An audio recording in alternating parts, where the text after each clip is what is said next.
ইয়া জাল জালালি ওয়াল ইকরাম তিনবার পড়লে কি হয় জানলে আপনি অবাক হয়ে যাবেন।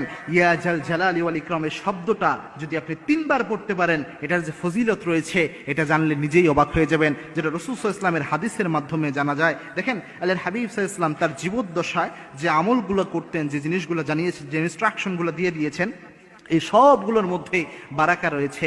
এই সবগুলো উম্মতের জন্য শিক্ষা। রাসূল সাল্লাল্লাহু আলাইহি ওয়াসাল্লাম একদা বসা ছিলেন মসজিদে নববীতে, আল্লাহর হাবিব সাল্লাল্লাহু আলাইহি ওয়াসাল্লাম বসে রয়েছেন। এক লোক এসে বিশ্বনবীর পাশে দোয়া করছিলেন, হে আল্লাহ, আমাকে এটা দেন, আমাকে এই নিয়ামত দান করেন, এই নিয়ামত আমাকে দিয়ে দেন, এই রিজিক আমার বৃদ্ধি করে দেন, এইভাবে দোয়া করছিলেন। আল্লাহর হাবিব সাল্লাল্লাহু আলাইহি ওয়াসাল্লামের এই হাদিসটি ইবনে আব্বাস রাদিয়াল্লাহু তাআলা আনহু, সম্ভবত আনাস রাদিয়াল্লাহু তাআলা আনহু তিনি বর্ণনা করছেন। আনাস রাদিয়াল্লাহু তাআলা আনহুকে বিশ্বনবী বললেন, আনাস, এই লোক যে এখানে বসে দোয়া করছে, আল্লাহ আমাকে এই নিয়ামত দেন, এই রিজিক দেন, এই জিনিস দান করেন, এই ব্যক্তির দোয়া আল্লাহ খালি হাতে ফেরত দেবে না।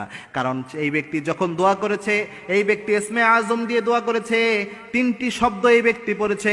এক নাম্বার পড়েছেন ইয়া হাইয়ুন ইয়া কাইয়ুম, এর পরে পড়েছেন ইয়া জাল জালালি ওয়াল ইকরাম।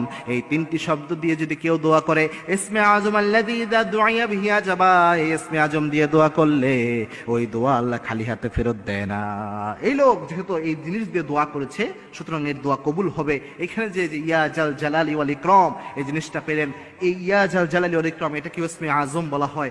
এটা যদি আপনি যখন তাহাজ্জুদের নামাজ রাতের বেলায় উঠবেন, আল্লাহর কাছে যখন দোয়া করবেন, আল্লাহর কাছে যখন চাইবেন, তখন যদি বারবার এটা পড়তে পারেন, ইয়া হাইয়ুন ইয়া কাইয়ুম ইয়া জাল জালালি ওয়াল ইকরাম মিনিমাম 3 বার পড়তে পারেন, আল্লাহ রাব্বুল আলামিন দোয়া কবুল হওয়ার ক্ষেত্রে আল্লাহ রাব্বুল আলামিন অনেক সহজ করবেন এবং আল্লাহ রাব্বুল আলামিন আপনার দোয়াকে অ্যাকসেপ্ট করে নেবেন। মনে রাখবেন, দোয়া অ্যাকসেপ্ট করার মালিক একমাত্র আল্লাহ রাব্বুল আলামিন। এবং এই দোয়া যদি আপনি বিশ্বনবীর তরিকা অনুযায়ী করতে পারেন, সিনসিয়ারলি করতে পারেন, এই সিনসিয়ার দোয়া লাইকে মিসাইল হামলা করলে যেমন মিস হয় না, দোয়ার মতো দোয়া করতে পারলে, বিশ্বনবীর পদ্ধতি অনুযায়ী দোয়া করলে সেই দোয়া আল্লাহ রাব্বুল আলামিন খালি হাতে ফেরত দেয় না। সুতরাং যখনই দোয়া করবেন, এই শব্দটা ইয়া হাইয়ুন ইয়া কাইয়ুম ইয়া জাল জালালি ওয়াল ইকরাম এটা যোগ করে দোয়া করবেন এবং 3 বার আল্লাহ রাব্বুল আলামিনের কাছে বারবার আবেগ আপ্লুত হয়ে এই দোয়াটা করবেন। তাহাজ্জুদের সিজদায় যে যদি দোয়া করতে চান, তখনও সুবহানা রাব্বিল আ'লা কয়েকবার বলার পর আপনি এটা পড়তে পারেন, ইয়া হাইয়ুন ইয়া কাইয়ুম ইয়া জাল জালালি ওয়াল ইকরাম। মুনাজাতে হাত তুলে আল্লাহর কাছে দোয়া করতে চান, তখনও আপনি এটা আমল করতে পারেন, ইয়া হাইয়ুন ইয়া কাইয়ুম ইয়া জাল জালালি ওয়াল ইকরাম।